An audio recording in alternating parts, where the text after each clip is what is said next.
Hello সবাইকে, good morning. আজকে আমি আবার আরেকটা জায়গায় চলে এসেছি পিকনিক করতে। এটা একটু ডায়মন্ড হারবার রোডে, উস্তি রোডের ওখানে। বেশ, এটা একদম প্রকৃতির মধ্যে। তোমাদের দেখাচ্ছি, দাঁড়াও।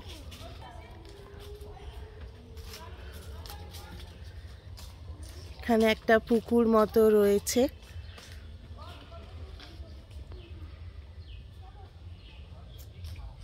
এটা জঙ্গলের মধ্যে রাস্তা প্রায়।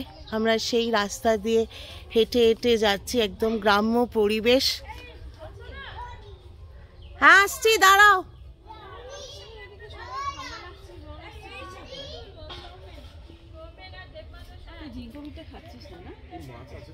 পুরো জঙ্গল দেখো, খুব সুন্দর।